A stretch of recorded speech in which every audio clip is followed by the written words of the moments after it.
For 3 years, I smiled at Matteo De Luca's parties. I shook his hand at his charity galas. I told the world he was a generous man who helped poor children. Inside, I was building a case that would destroy him. Matteo never hit me. He didn't need to. He used words like knives. He told me I was lucky he kept me around. He told me no one else would ever want me. He went through my phone. He moved my things without asking. He made me feel small until I almost believed I deserved it. Some nights I would lie awake and try to remember the woman I used to be before him, the one who laughed loudly, wore bright colors, and didn't check the locks 3 times before bed. I never could quite picture her anymore. But I never stopped watching. I never stopped writing down dates, names, and bank transfers in a notebook I kept hidden inside a hollowed-out book on my shelf. I learned that his charity was a cover. He used it to move money for men who sold women like they were nothing. That truth burned in my chest like a coal that would not go out. I used to volunteer at a women's shelter on the weekends, back before Matteo decided my weekends belonged to him, too.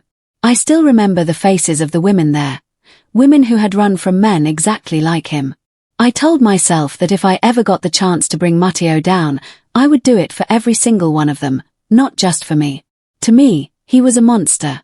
An invisible predator who broke women behind closed doors while society applauded his chivalry. But tonight, the game ended. Valentina stood by the floor-to-ceiling windows of the luxury penthouse suite at the Grand Regent, looking out over the glittering city lights. Her heart hammered against her ribs, a frantic rhythm she forced herself to mask with absolute stillness. Beneath the heavy velvet drapes to her left, a tiny, military-grade audio and video recorder was broadcasting everything to a secure, off-site cloud server.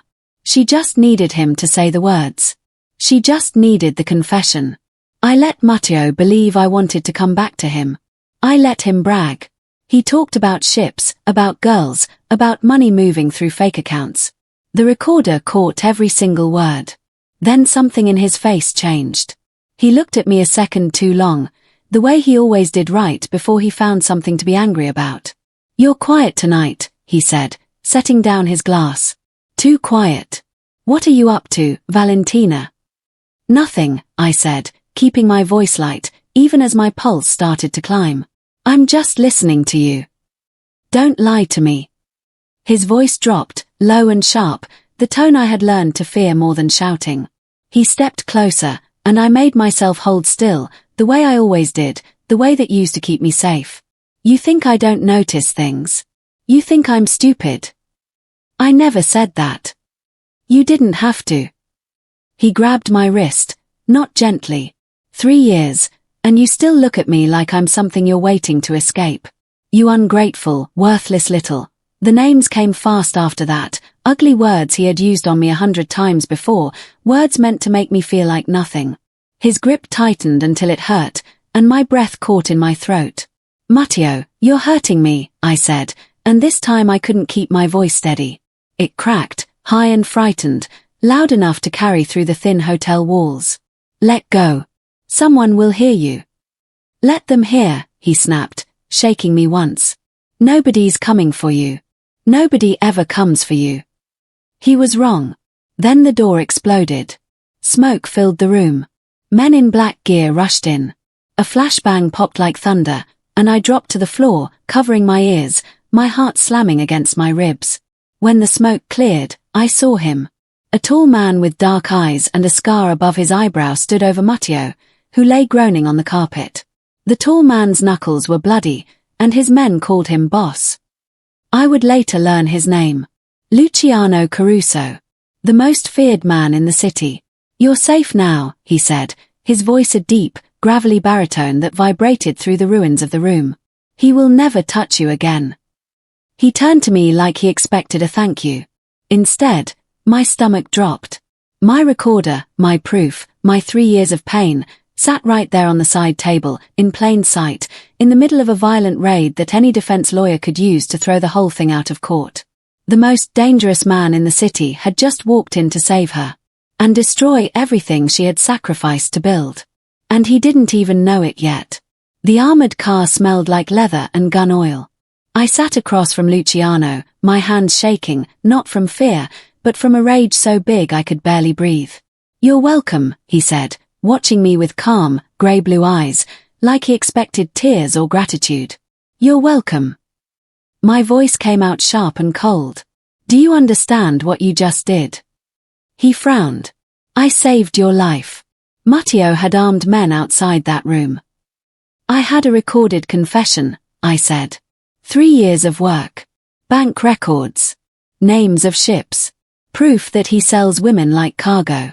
It was enough to put him away forever, in a real courtroom, with a real judge. I leaned forward. "Now it's gone. Any lawyer will say it was taken by force, during a violent raid. No judge will touch it." Something flickered across his face. Surprise, maybe. He had only thought about smashing through a door and beating a man who hurt women. He had never thought past his own fists. "I didn't know," he said quietly. "That's the problem," I snapped. "Men like you charge in, feel like heroes, and never stop to ask what the woman actually wanted." His jaw tightened, and for a second something darker passed behind his eyes, an old wound I couldn't name yet. "I've seen what men like Matteo do to women," he said. "I wasn't going to let it happen again." Again. The word hung heavy in the car, but I was too angry to ask what he meant by it. "You should have let me handle it," I said. I was almost finished. Now Matteo is free, furious, and he knows exactly who has been working against him. "You didn't save me, Mr. Caruso. You put a bigger target on my back." "I had men outside that hotel for 2 weeks," he said, his voice rising for the first time. "I knew Matteo was dangerous. I didn't know you had a plan that's smart running underneath my own surveillance. If you had told someone, anyone, I might have waited. And if I had told you," I shot back, "you would have stormed in a week earlier and ruined it then instead. Men like you don't wait. Waiting feels like losing to you." His jaw flexed. He looked out the window for a long moment before speaking again. "You think I enjoy this? Walking into rooms not knowing what I'll find?" His voice was quieter now, almost tired. "I have seen what men like Matteo do to women. I wasn't going to stand outside that door counting seconds while you were in danger." "I wasn't in danger from him at that moment," I said. "I had it handled until your men decided to handle it for me." He didn't answer. The car rolled through dark, wet streets, and I stared out the window, my own reflection ghostly in the glass. 3 years of careful, quiet planning, gone in one loud night. And the man who ruined it sat across from me, like he still expected me to be grateful. I promised myself one thing as the city blurred past us. I would find a way to finish what I started, with or without his help. Especially without his help. Matteo recovered fast. Rich men always do. Within 2 days, he had reporters calling the hotel raid a mafia kidnapping. Suddenly, I wasn't a woman with proof. I was a victim who needed saving, according to him, and a suspect, according to the police he controlled with his money. Luciano moved me into his compound that same week. Tall gates. Armed guards. Cameras in every corner. "You'll be safe here," he said, like that solved everything. It didn't feel safe. It felt like another cage, just with better wallpaper. On the 3rd night, I tried to leave. I still had a backup hard drive hidden in my old apartment, copies of everything Matteo had said. I climbed over a side wall in the dark, my fingers freezing against the stone, my heart pounding with the same old fear Matteo had trained into me every time I tried to take back control of my own life. Every step felt like it might be my last free one. Luciano caught me before my feet hit the ground on the other side. His hand closed around my wrist, firm but not cruel. "Going somewhere?" he asked. "Let go of me," I said, yanking my arm back. "I'm not your prisoner." "You're not," he said. "But you're stubborn enough to get yourself killed." We stood there glaring at each other in the cold, 2 people who trusted no one, especially not each other. Finally, I told him the truth. There was a backup drive. There was still a way to bring Matteo down, but I needed resources I didn't have. Cars that couldn't be traced. People who could break into hidden accounts. Men who could watch my back without asking questions. Luciano had all of that. "Here's my offer," he said. "My men. My money. My protection. You give the orders on this. I won't act without asking you first. His eyes held mine steady. No more rescues you didn't ask for. I almost laughed. Why would I trust the man who just blew up my evidence? Because, he said simply, you don't have a better option. He was right, and I hated that he was right. I shook his hand anyway, my cold fingers against his warm palm. Fine, I said. But this is my war, Mr. Caruso. You're only lending me the weapons. Understood, he said. Then, almost gently, what's your name? I never asked. Valentina, I said. Valentina Mancini. Valentina, he repeated, like he was testing how the word felt in his mouth. I'm Luciano Caruso. Try not to climb any more walls without telling me first. I almost smiled. Almost. Luciano wanted to burn Matteo's whole empire down in one violent night.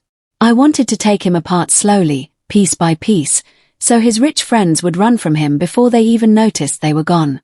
You want to embarrass him, Luciano said, pacing his office like a caged animal. I want to end him. Ending him with a bullet makes him a martyr, I said. Embarrassing him with the truth makes him a joke nobody wants to stand near. Politicians drop jokes fast. They don't drop a dead man without making him a hero first. He didn't like it, but he listened, and that surprised me more than I wanted to admit. That week, we broke into Matteo's hidden accounts together. I wrote the code that opened the back door into his files. Luciano's men watched the street outside, and he never let his eyes leave the only window in the room, his body always angled between me and the glass. Lines of numbers scrolled across the screen, shell companies, fake invoices, money moving from one country to another in amounts too neat to be honest. At one point, a door slammed somewhere down the hall, and I jumped so hard my whole body flinched, like I'd been struck. My hands froze over the keyboard. Old habits. 3 years of jumping at slammed doors, raised voices, and footsteps that came too close. I caught Luciano watching me. Not with pity. With something quieter. Understanding. Matteo did that to you, he said. It wasn't a question. I didn't answer right away. He never hit me, I said finally. He didn't need to. He just made sure I never felt safe enough to relax. Luciano's jaw tightened, that same dark flash from the car crossing his face again. That's its own kind of damage, he said quietly. Maybe worse, because no one believes you when you try to explain it. I studied him for a long moment, this man with bloody knuckles and a strangely careful voice. How would you know that? He didn't answer. He just turned back to the screen, his fingers moving fast over the keys, his face giving nothing away. But his shoulders had gone tight, the way mine always did when someone got too close to the truth, and for the first time, I wondered what kind of ghost was following him through his own dark hallways, too. To get a paper ledger from Matteo's accountant, I had to walk into a charity gala on Luciano's arm, smiling at people who used to call me Matteo's pretty assistant. I held my champagne glass like a shield and scanned the room for the accountant's table. That's when I saw him. Matteo, across the room, laughing with a senator, looking exactly like the charming man the world believed him to be. My chest went tight. My vision narrowed. For a second, I wasn't standing in a ballroom in a blue dress. I was back in his penthouse, small and silent, learning not to make a sound. My ears started ringing. The music in the room seemed to fade into the background, replaced by the memory of his voice telling me exactly how I should stand, how I should smile, how grateful I should look. Valentina. Luciano's voice cut through the fog in my head. His hand found mine, warm and steady. Look at me. Just me. I forced my eyes up to his face, away from Matteo's laughing mouth. You're safe, he said quietly. I'm right here. Tell me what you need. Nobody had ever asked me that before. Not what I needed them to do for me. What I needed. Stay close, I whispered. But let me get the ledger myself. He nodded once and stepped back just enough to give me room, close enough that I could still feel him there like a wall at my back. He didn't grab the ledger himself. He didn't push past me to handle it, the way Matteo always pushed past my own opinions. He let me walk to that table, charm the nervous accountant, and slide the folder into my purse with my own 2 hands. When we left the gala, my hands were still shaking, but my chin was up. The cold night air outside felt sharper than usual, almost cleansing, like it was washing away the last hour of fear clinging to my skin. "You didn't take over," I said in the car, almost amazed. "It wasn't mine to take," Luciano said, his eyes on the road. "It was yours." Something warm and dangerous moved through my chest, a feeling I hadn't let myself feel in years. I looked away, out the window, and told myself it was only relief from the gala. It was a lie, and some stubborn part of me already knew it. The ambush came an hour after we left the gala. Black SUVs boxed us in on a side street, gunfire cracking against the Bentley's armored doors. Luciano's driver spun us out of the trap, tires screaming, and we didn't stop driving until we reached a small, plain house 2 hours outside the city. No guards. No cameras. Just the 2 of us, and a graze on Luciano's shoulder where a bullet had come too close. Rain tapped softly against the windows, and the only light in the kitchen came from a single bulb hanging over the stove, throwing long shadows across the table between us. "Sit still," I said, cleaning the wound with shaking hands, "or it'll get infected, and then you'll be even more annoying than usual." A short, tired laugh broke out of him, surprising us both. I pressed gauze to the cut and finally asked the question I'd been holding back for weeks. "Why do you do this? Charge into danger for people you barely know? Why does it matter so much to you?" His eyes went distant, somewhere far away from the small kitchen we sat in. "I had a sister," he said. "Sophia. 6 years younger than me. One night she called me, scared, saying a man was following her home. I was stuck in a meeting. I told her I'd call her back in 10 minutes. He stopped, his throat moving like the words hurt to say. By the time I got to her, she was already gone. He had taken her. The room went very quiet. Outside, the rain kept falling, steady and soft, the only sound besides his breathing. "They never really found her," he said. "Just enough to bury." His hand curled into a fist on the table. I told myself I would never be 10 minutes too late again. For anyone. That's why I have men watching every club I own, every street near my buildings. That's why I didn't think twice before kicking down that hotel door. My chest ached for him, this strong, dangerous man carrying a guilt so heavy it had turned him into a soldier against the whole world. "Luciano," I whispered, "that's not your fault. Isn't it?" His eyes found mine, raw and open in a way I hadn't seen before. "I learned to save people because I couldn't save her. But you've taught me something this month, Valentina." His voice dropped lower. "Saving someone isn't the same as letting them save themselves." I reached up and touched his jaw, feeling the rough stubble under my fingers, the warmth of his skin. He leaned into my hand like it was the only gentle thing he'd felt in years. We were close now, closer than 2 careful people should be. His breath was warm on my lips. My heart pounded so hard I thought he could hear it. At the last second, I pulled back. "I can't," I whispered. "I still have a war to finish. I can't lose my focus, not even for this." He didn't argue. He only nodded, his eyes full of something patient and aching, like a man who had already decided to wait as long as it took. Matteo struck back hard. He learned where we had been hiding the digital files, evidence I'd hoped no one outside Luciano's compound could ever trace. Someone had told him. It took 2 days to learn who. Rosa. My old friend from the shelter where I used to volunteer, the one person outside Luciano's walls I still trusted completely. Matteo had offered her money to pay off her sister's hospital bills, and in a moment of desperation, she had given him my location. I remembered all the nights Rosa and I had stayed up talking about getting free from men who controlled us. I never imagined her name would end up on the list of people who had hurt me too. When I found out, something inside me cracked. 3 years fighting Matteo alone, and now even the people closest to me could be bought. I sat on the floor of my room at the compound, staring at my phone, feeling the ground disappear under me again, the same way it always had whenever Matteo made me doubt everyone around me. Matteo wasn't finished either. He leaked fake documents claiming I had stolen money from his charity, twisting the truth so well that people who knew me started to whisper. He even released old photos of me from his galas, smiling beside him, proof to anyone watching that I had once chosen him willingly. My name was everywhere, attached to lies, and I felt myself shrinking again, becoming small and quiet and ashamed, exactly the way he had trained me to be. Luciano found me there on the floor. "Get up," he said, not unkindly. "Why?" My voice came out hollow. "He's already winning. He always wins. Men like him always win."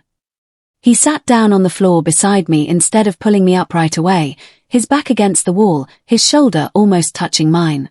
He didn't rush me. He just waited, patient in a way nobody in my life had ever been. Then he turned and crouched in front of me, forcing me to look at him. "Your strength was never being alone, Valentina. It was never that nobody could touch you." His hands gripped mine, hard and certain. "Your strength is right here." He tapped my temple gently. "It's your mind. It's the way you see 3 steps ahead of everyone in the room, including me." "Then why does it feel like I'm losing?" "Because you're trying to win this by hiding," he said. "I don't want to save you from this fight.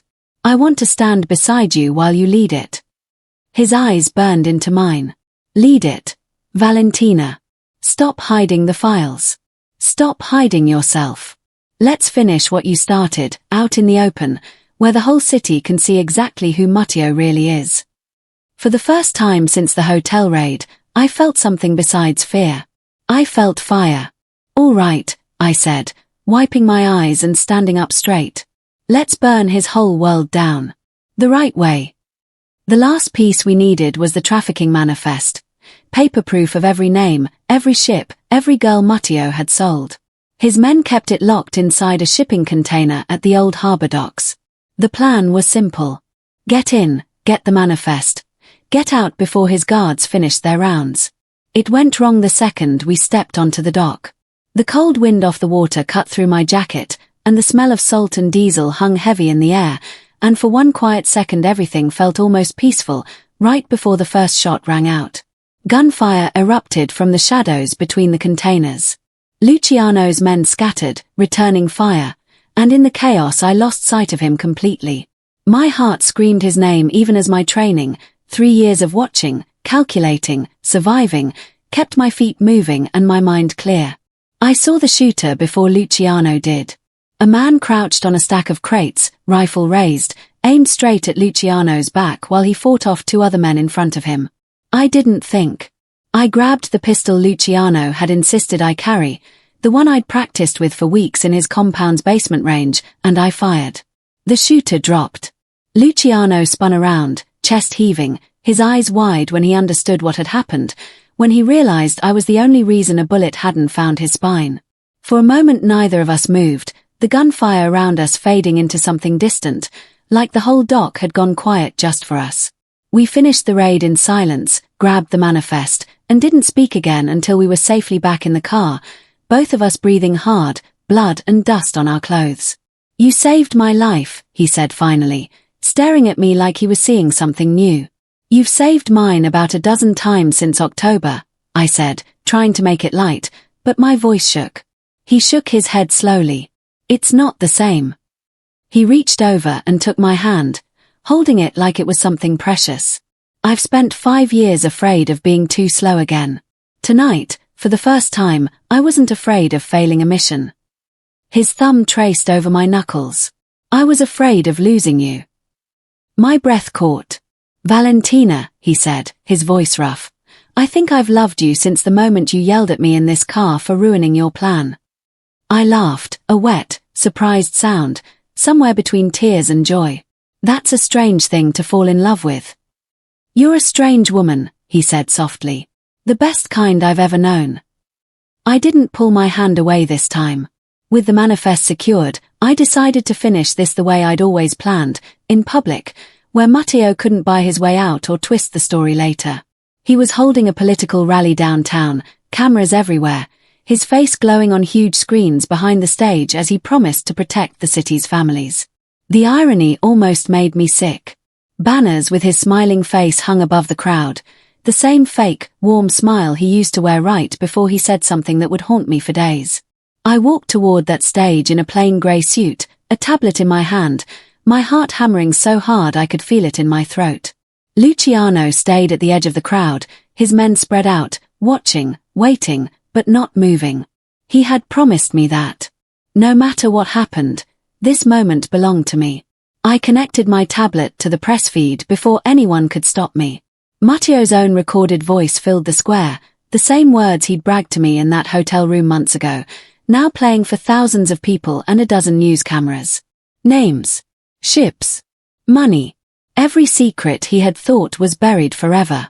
His face went white, then red, then something close to wild. "You little liar," he hissed into his microphone, forgetting it was still live. "You think anyone will believe a broken woman over me?" "They don't have to believe me," I said, my voice steady despite the shaking in my hands. "They can hear you." The crowd had gone silent, every phone in the square pointed at the stage.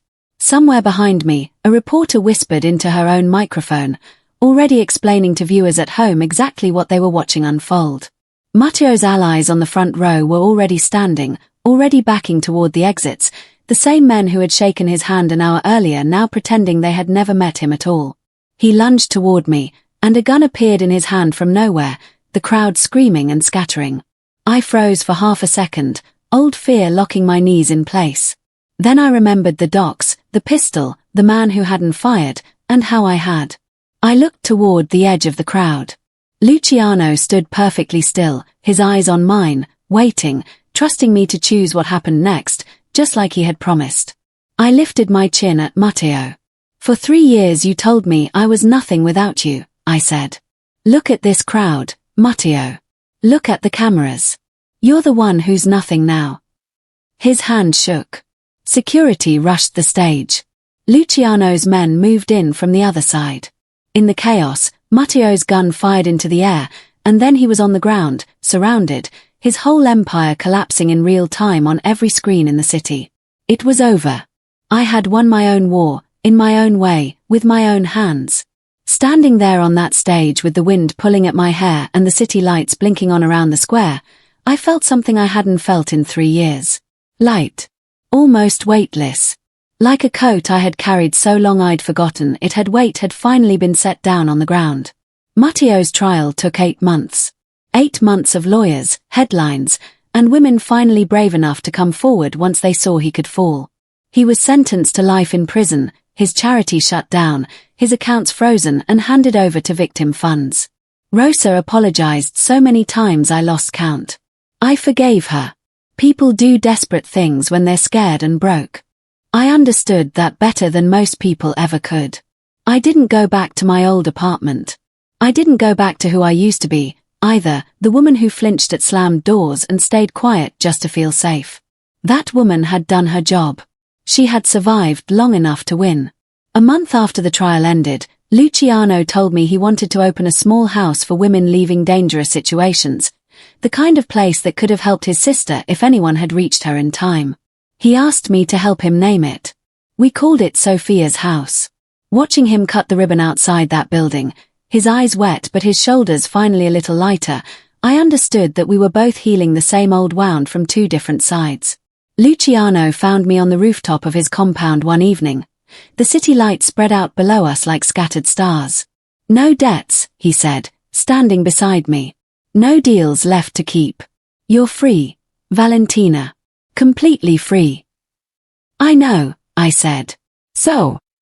He turned to face me, his eyes searching mine, careful, almost nervous, which still surprised me on a man like him. "What do you want now?" I thought about it, really thought about it, for the first time in years. Not what would keep me safe. Not what would keep someone else happy. What I actually wanted. "I want to keep fighting," I said. "For women like me. For the girls on that manifest who never got a chance to fight for themselves. I want to build something real out of all this wreckage." "I'll fund every bit of it," he said immediately. "I know you will." I smiled and stepped closer, close enough to feel his warmth, close enough that he didn't have to wonder anymore. "But that's not what I was asking." His breath caught. "I want you," I said simply. "Not a savior. Not a debt. Just you, standing beside me instead of in front of me, the way you promised me you would. He cupped my face in both hands, like he was holding something he never wanted to drop, his eyes searching mine for any last trace of doubt. He found none. He pulled me into his arms, and this time I didn't pull away. His mouth found mine, soft at first, then deeper, certain, and somewhere far below us on the grounds. I imagined his men shaking their heads and smiling, already placing bets on how soon their boss would finally propose. We weren't a victim and her savior anymore.